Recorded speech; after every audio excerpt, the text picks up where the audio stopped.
All attendees are in listen-only mode. Hi everyone. Welcome to our webinar on Reaching New Heights, Tips and Tricks for Writing Your SIGUCCS Paper. My name is Beth Rugg from Ithaca College. I'm the Professional Development Coordinator for SIGUCCS and will be helping to facilitate this event. Trevor Murphy from Williams College will be the main presenter. Lori Fox and Jean Tagliamonte, 2013 program coordinators, are also on the line. Before we jump into the webinar, let's just go over some quick information about how the technology works. By default, everyone is muted, so you have two ways to communicate with us. You can either raise your hand or type in a question. So, could everyone raise their hand? Just want to make sure you see how to use that. Great, thank you. And then can everyone just quickly send me a hello using the question box?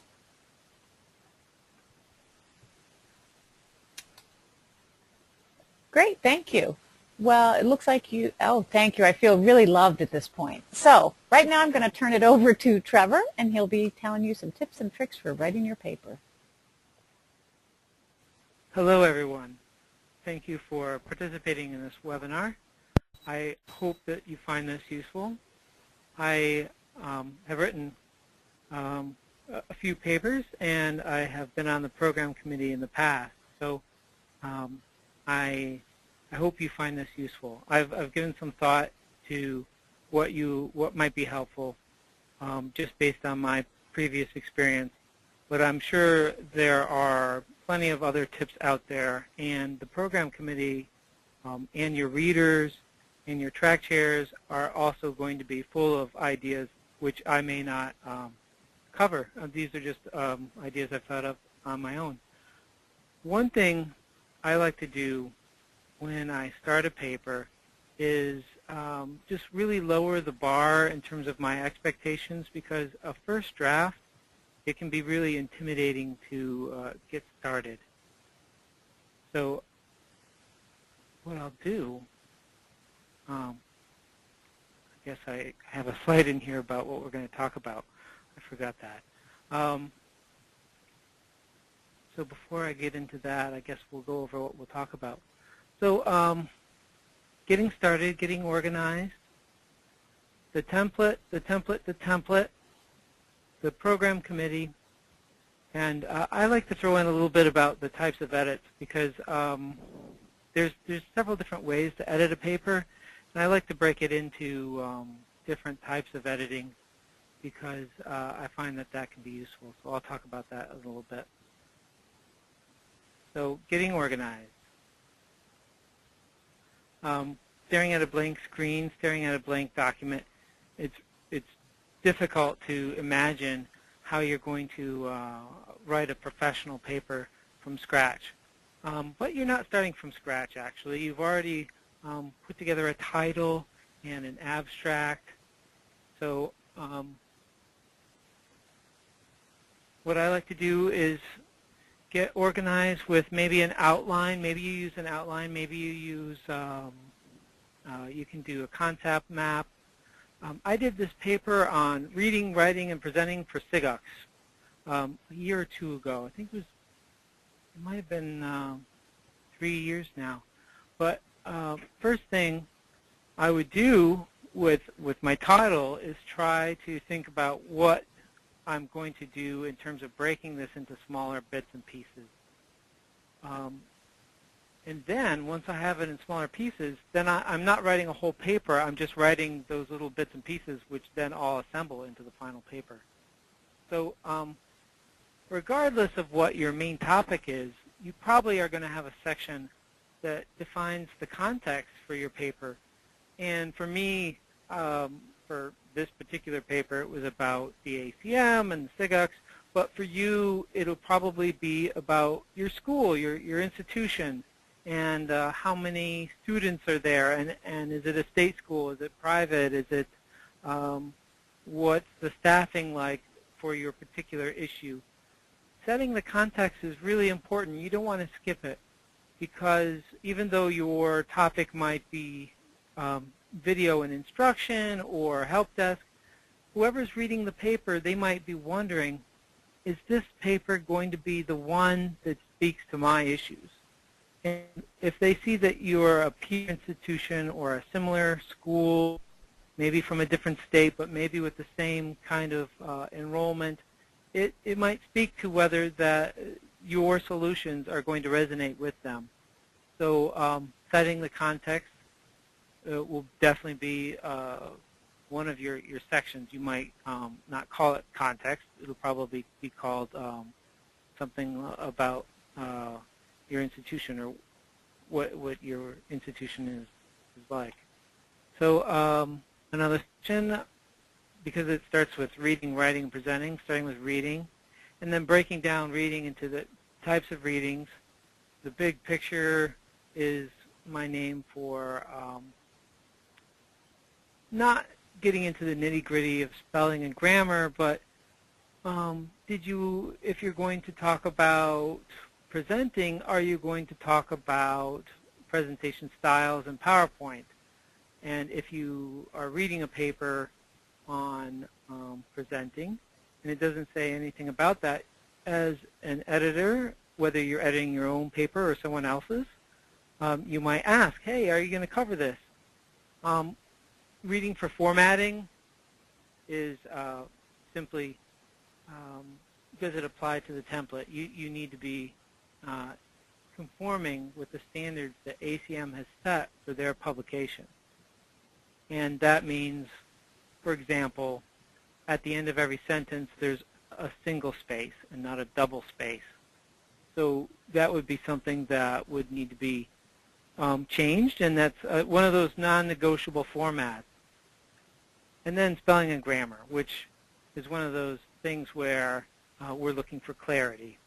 So those are some types of readings. And then also I thought a section on how to mark up documents for this particular paper. And for you, this is really just kind of organizing your paper into smaller topics.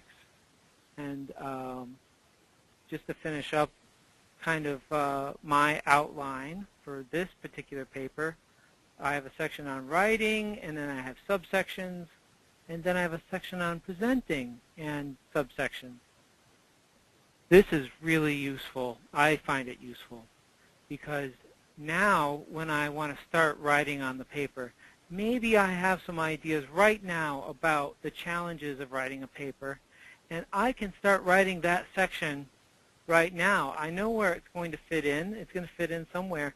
And instead of writing the whole paper, I can just write that challenges paragraph or two, and I'll have that for later. Or I can start on what it's like to write for a poster instead of a panel.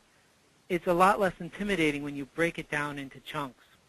And then furthermore, I'm going to take this outline, this information, whatever format you have it in, and put it right into the template and own that template really soon.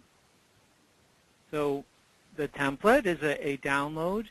You go to the website that I have listed here, and there are multiple templates, but you probably want the Microsoft Word one, although some people are more comfortable with something else like a LaTeX template, which then your output would be a PDF instead of a Word document. And what this does for you is it gets you a document that has all the styles already applied to it. It looks like what I have on this slide here. It doesn't have your abstract. It has a fake abstract. It's a very modest fake abstract. And it looks and reads a little bit like, it's just talking about the template itself. It's kind of a meta document, the template about the template. And I like to cut and paste right into this to get started. And the reason is that this document has all the styles that you're going to use. This is that formatting that we said was non-negotiable that the ACM requires. And looking at these styles, you see that they have headings and then the first level subheadings, so heading 2, heading 3, those you might use. You might not get down to heading 9, But what's included is not just the font and the whether it's bold or italic, but also the spacing that goes around it. You don't have to manually add spacing after paragraphs or anything like that. It's all built into the template styles. If you haven't used styles before, it's good to just play with the template. Don't worry about breaking it. You can download a new copy anytime you want and change things from one style to another just so you get a sense of what that's like. So right away, first thing, I replace the fake abstract with my abstract. I replace the title with my title. I put in my name and institution in the middle author section because I'm just a one-person author. I don't need the other two, so I've deleted those. And I put in my headings that I got from my outline, my section on readers, and then the 3 different types of reading is a subheading. And then I've broken that down into other parts, so I have subheadings. And I'm starting to make progress and make it look like a document that I'm working on. Now I have a place to put whatever section I choose to work on. I have a place to put it now.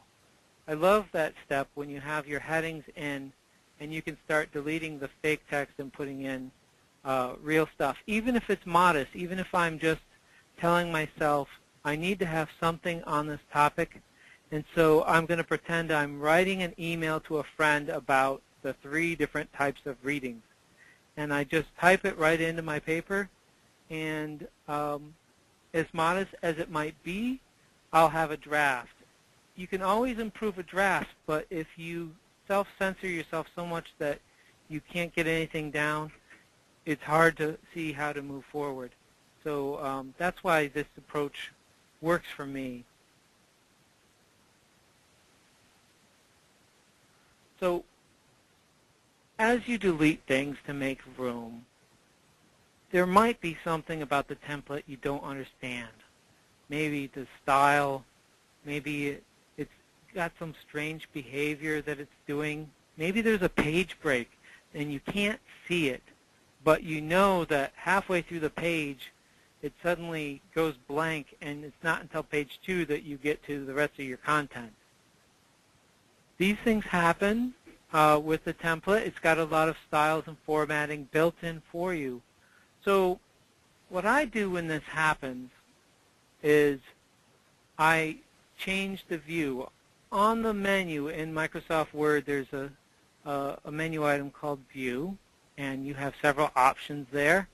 And I usually work in print layout. I think that's the default. But you can change it to draft layout or not web layout. I avoid that. But there are ways where it displays the information in a different way that can sometimes make those page breaks visible, and then you can click on them or delete them or change them or move them as required. Also, I like the paragraph button that's just under the main menu, and it's this, it's the symbol for paragraph, and I have it highlighted there as it's depressed. This can sometimes make things visible that are invisible that affect the formatting, and by turning it on, it will make it evident what needs to be changed. But if you're lost, ask for help. It doesn't really help you to make progress if you're frozen, stuck with a problem with your document. And someone who's had a little bit more time struggling with the template can help you out. It's not to say that I expect that you're going to have trouble with the template, but just in case. And then there's a couple sections to the paper that, if this is your first paper, might seem really unfamiliar. And they're on the first page of the template. And we have the categories and subject descriptors. And then there's a link to a website that will give you a list of what these are. And the task then is to find out where your paper fits in this kind of kind of descriptive categories that the Association for Computing Machinery has put together. Now, the Association for Computing Machinery is a big institution, and they have many SIGs, not just SIGUCCS. There's 40-some SIGs. And so some of them are very technical and very quantitative. And so some of these categories might not seem like they have anything to do with the work that we do. And the ones that seem like they might be related might actually be a really specific, they might have a very technical description for a particular type of paper that has nothing to do with the work we do anyway. So it can be confusing, but I would browse through the classification scheme that's given on the website and pick the one that you think best applies and ask for help. And we will get it right before it's published. The program committee will make sure of that. The general terms, they have 16 terms. You kind of delete the ones that don't apply. And like, for example, performance. If we think of performance in terms of the help desk's performance, I'm pretty sure that ACM is thinking in terms of microchip performance and that kind of thing, processor performance. So it might not map exactly to the general terms that we would think of for SIGUCCS. But I think some things do apply. Documentation often applies to our papers, human factors. So you just pick the ones, that you think are closest. And then keywords is really where you get to put in the words that really apply to what you're doing. So if you are doing a paper on lecture capture, for example, lecture capture doesn't really fit in with the general terms or the categories and subject descriptors like in an obvious way, but in the keywords you can put in lecture capture and all the other terms that you think would help someone find your paper if they were out looking for it in the ACM library. And then finally there's that copyright statement, which in your draft you might have just the default where it says conference, it doesn't have the correct information, but there will be a point at which the program committee gets you the correct copyright statement that will be put on the bottom of the front page of your paper. And then finally, when you do send in your draft, your readers may very well use track changes to give you feedback. And if you haven't experienced that before, you can play with it yourself. In Microsoft Word, under the Review tab, you can turn on track changes. And from that moment on, any change you make to your document is saved as either a comment or an edit, and you can, it allows someone to make comments and changes without destroying the integrity of the document itself, without just replacing it. So that then when you get a document that has changes made, you can accept some changes or rephrase things and gradually go through the comments and feedback. If you've submitted a PDF because you've edited the paper using LaTeX type editor, then there is a way to mark up PDFs in Acrobat Professional that will probably be used. That is a lot like the track changes of Microsoft Word. So I want to just say a couple words about the program committee, because having been an author and thinking about when particularly my first couple of papers, I wasn't exactly clear on the role of the program committee. I knew they had expectations for me. They had set some deadlines for me, and I was either ready for those deadlines or not. And I think it's helpful to kind of think about, what their role is, what they're trying to do, and they're really there to help you be successful. They really want you to have the best paper that you can put together to represent SIGUCCS and your institution and your professional development. And I think that when you see that they're on your side, those deadlines that they send to you are a little less scary.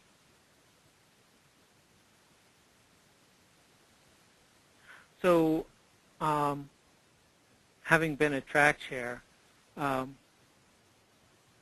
think that we really appreciate it when authors tell the track chair and the program committee if there are any difficulties. And also, while we're on this point, say there's a deadline for a draft coming up and you're a little bit nervous about that. And maybe your paper is supposed to be around 8 pages, but you've got 2 pages. It's okay to submit what you have.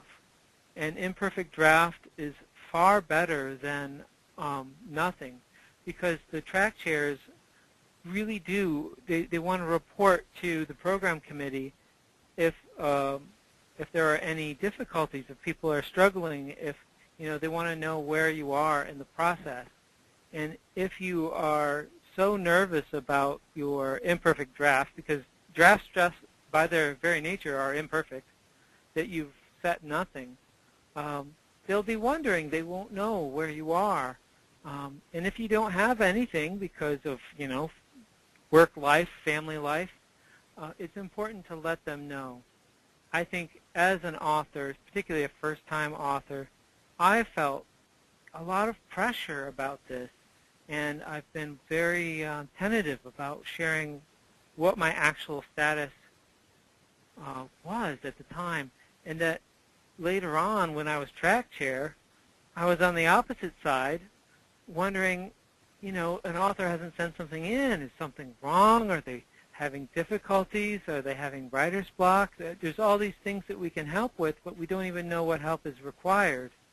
And so I think that I would recommend more communication rather than less. And if you have an imperfect draft, I think that, particularly if this is your first paper, I mean, that's expected. Everyone has imperfect drafts. That's why they're called drafts.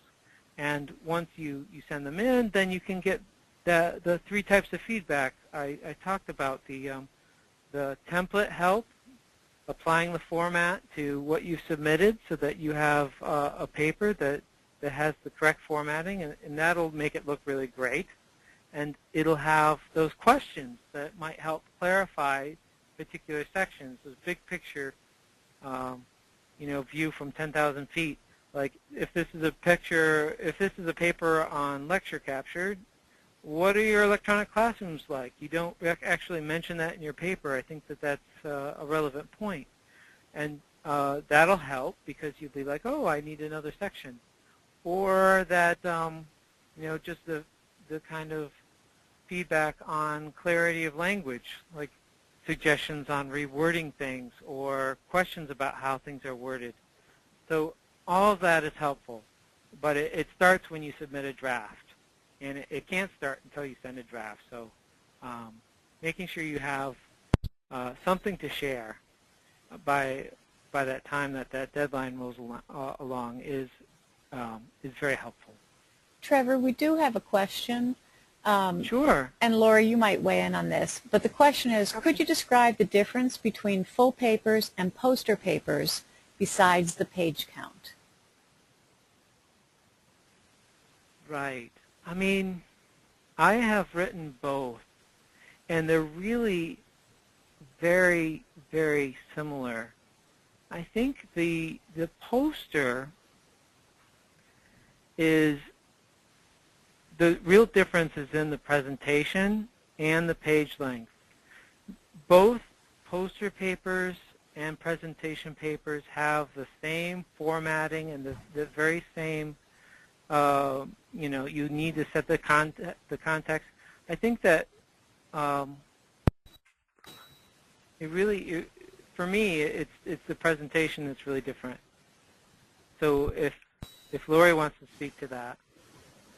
Well, I think some of it, too, is that the topics are actually somewhat different, too. In a poster paper, I'm more likely to read it ahead of time. So what I'm looking for in a poster paper is a lot of details about the project to get me asking questions. Whereas the paper that I'm preparing for presentation, sometimes I hold things back, especially some details that I might want to just present at the conference. I think too that you can, in your poster paper, since the length is shorter, you can be much more focused. It's not as broad of a topic. My papers tend to be, well, my papers tend to be pretty short anyway. I don't worry about submitting an 8-page paper. So I don't see, but like Trevor, they're both very similar. I think it depends more on what your topic is, what the length of your paper is like. Great, thank you.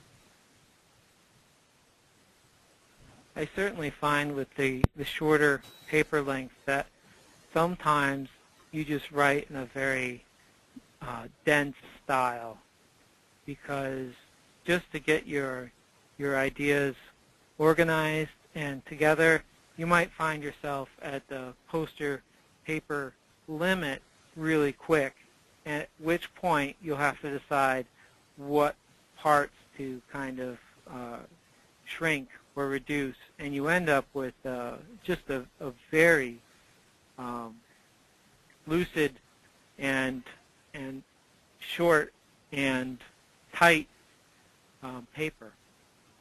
Whereas you don't have that limitation with the presentation. I don't reach the 8-page limit and start condensing.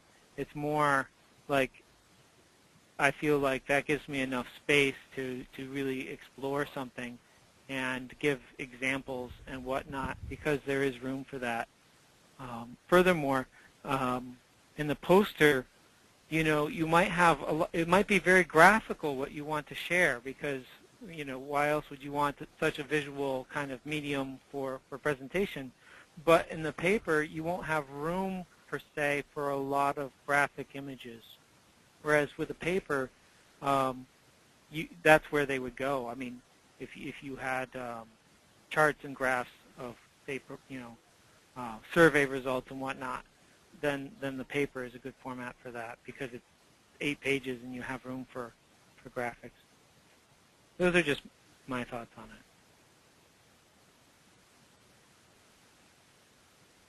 At this point, I've presented pretty much what I wanted to share, and I'd like to open it up to questions. I'm sure there are things that I didn't mention, or tips or tricks that will occur to maybe Lori or Beth. So I'd like to open it up if we could.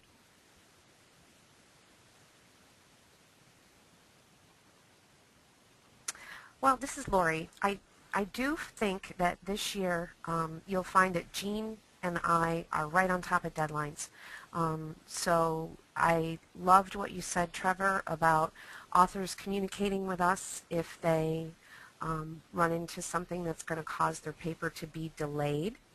I mean, certainly we want to give our readers enough time for thoughtful comments, and I find that if we compress our editing time frame, that makes it more difficult to complete the papers. So I thought that was an amazing suggestion, and you will start to hear from Jean and I in just a few weeks that, here we are, we're approaching the deadline, anyone having any issues, anybody need anything, so that we can stick to our publication deadlines. I really like it when readers receive a paper and they write back to, say, the track chair and the author and say, I intend to read this by this date, because then you're not wondering, and if it happens to get to that date and you haven't heard, you feel okay about inquiring what the Right. status is. That really helps, because then you're not kind of in that mystery realm of like, should I ask? I haven't heard anything. Maybe everything's fine. Um, it, it it always helps when we communicate a little bit more fully with each other through the process, because it just helps us be more efficient about um, our use of time. Right. This is Beth. I have a question for the audience. How many of you write as a part of your normal job? If you could just raise your hands.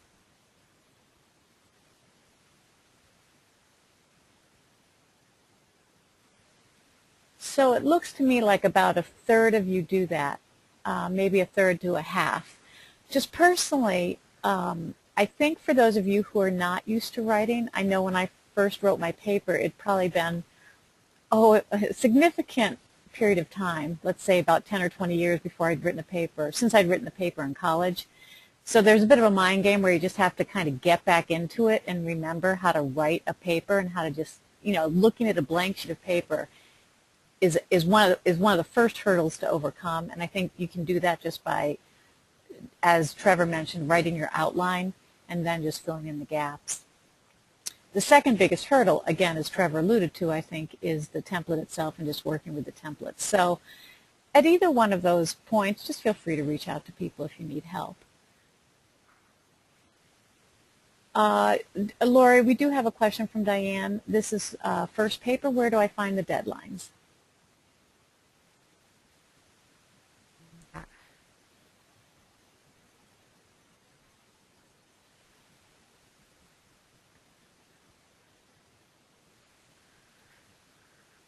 Lori, are you there?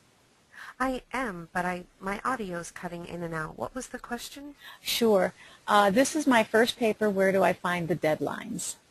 Okay. Jean and I sent out notes to all accepted authors, and I can put it down here in the, I can only send it to Well, I can. you. Can you copy that Google Doc? Yeah, Trevor, let me take control of the screen if that's okay. Oh, sure.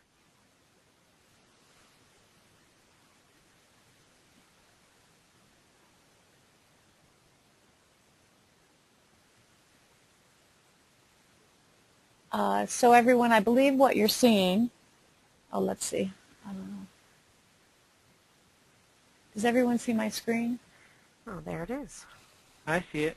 Okay, great. So, Lori, this is just a copy of the email that I think everyone received. Or, Lori, I'll let you talk about it. Well, this is, I want to Let me scroll down. line version of the received. They're also linked from the SIGUCCS 2013 conference website, and it has all of the directions and resources and deadlines that you need for your paper. Right, and right there, first draft is due May 1st. Yep. Another question just came in. If a proposal was accepted for a presentation, can it be readjusted or readapted instead to a poster? It can, instead of a paper. Yes, instead of a presentation, yes. Can it be readjusted to a poster? I would just say to email Jean and myself, and we can talk about it. Great, thank you. Any other questions out there?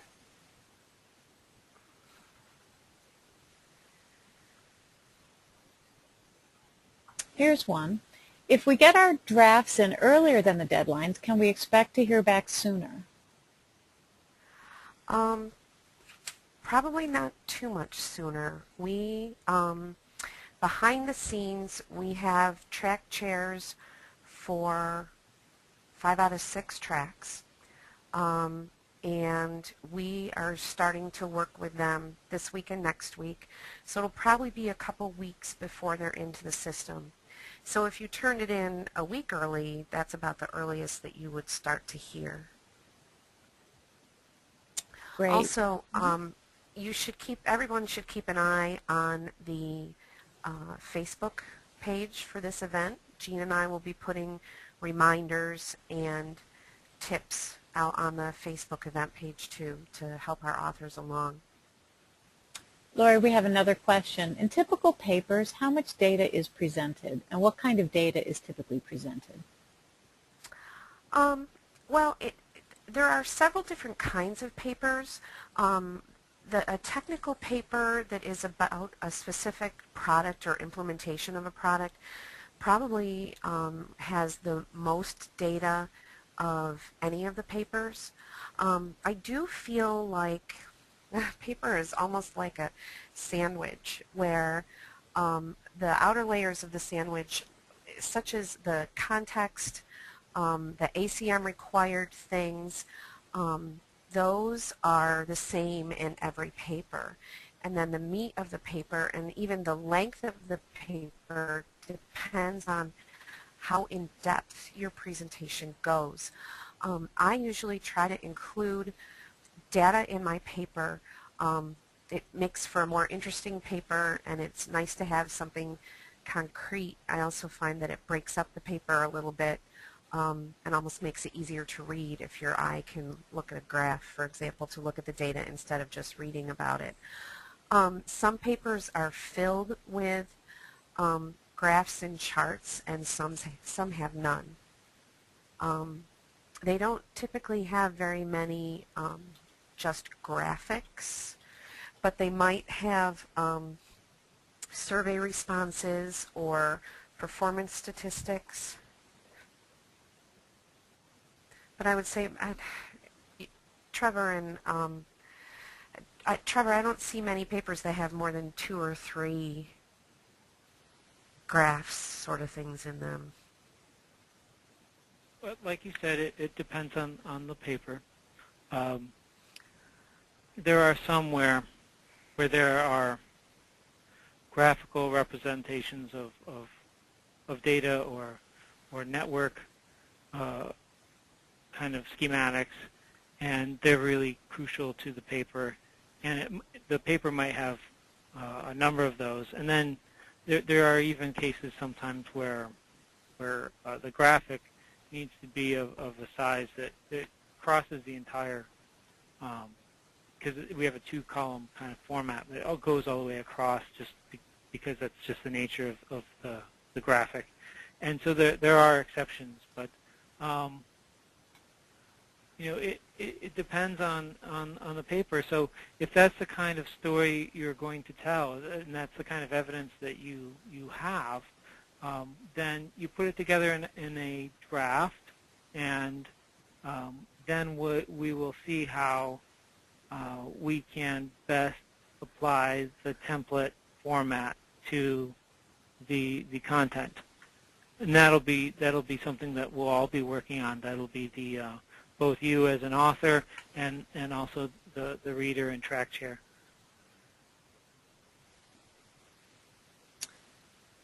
One more question. Does everything you put in the presentation need to be in the submitted paper? I would say no. I think that oftentimes you've got your draft due the end of this month, and then your story will develop or change between now and the conference. So I would say no. Trevor, I would agree with that. I know I've put in papers where you're talking about an implementation, so at the point you put in the paper, you know at least the planning and maybe the initial aspects of it. By the time you actually get to present on it, you can usually include post-implementation data, how it was accepted by the users, how the chain was managed, etc. Just that's information that wasn't available when you actually had to turn in the paper, because you actually turn in the paper at least 2 to 3 or 4 months even in front of the conference. The links between the paper and the presentation are going to be pretty strong. So it's not like you're going to change subjects. But a lot can happen in technology and implementations in 4 months or so. So there might very well be additional information. And everyone, this is Beth again. I have another comment. ACM is actually, I'm on the board, and ACM is actually gave the board some options as to when the papers would be available to our membership. And I believe the board has recommended that those papers would be available a week in front of the conference. So assuming that this all works out, the idea is people could actually read the paper, and then my guess is they're going to come to your presentation not to have the paper rehashed, but to get other information that you weren't able to include in the paper. Same topic, same idea, but I really think your presentation, you don't want to just be spitting back everything that's in the paper, because anybody can read that without coming to the presentation.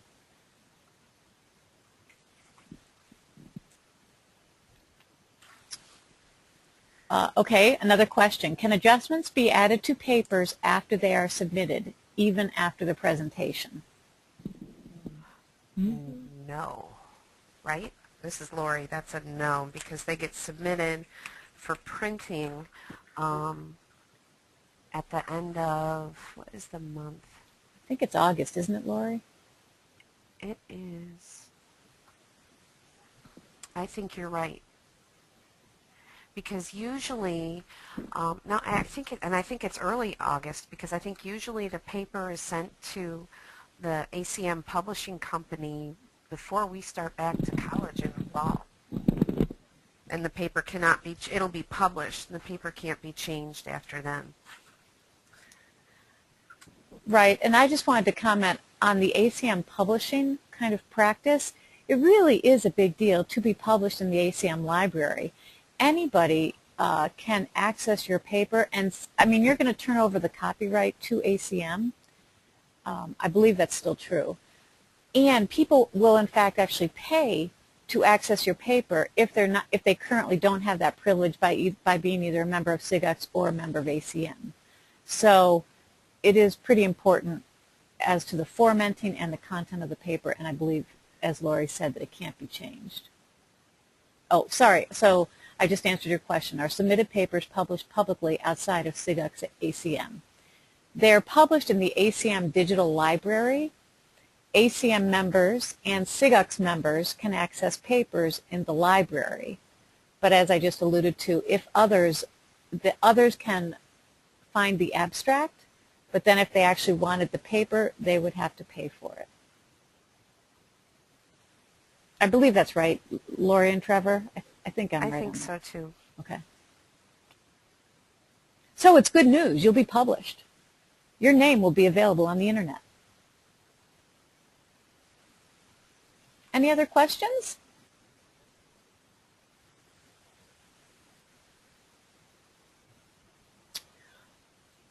Well, I think just to summarize, we hope, I believe Trevor's given you some tips and tricks as to how to write your paper and help you get started on this journey. And just to highlight, please communicate. Please keep in touch with your track chair or the program chairs. There are many people who are more than willing to help you through this process. Lori, Trevor, any final closing comments? No, I just want to wish, oh, go ahead. No, I just said thank you for attending. I just wish everyone a pleasant journey through this process. I think that this is one of the best ways to advance through your professional development. It makes your professional development real. You're going to write this paper and present, and my experience has always been that when you share that work that you're doing on your campus, people will seek you out because you're presenting it. You're being very visible talking about this particular topic, and other people will share their own stories with you, and I think that it'll make your experience at the conference a very active one. And I would just say, whether it's a poster or a panel or a paper, just enjoy that experience, and I think you'll get more out of the SIGUCCS conference than you probably thought possible if you're a first-time author. Thank you, Trevor.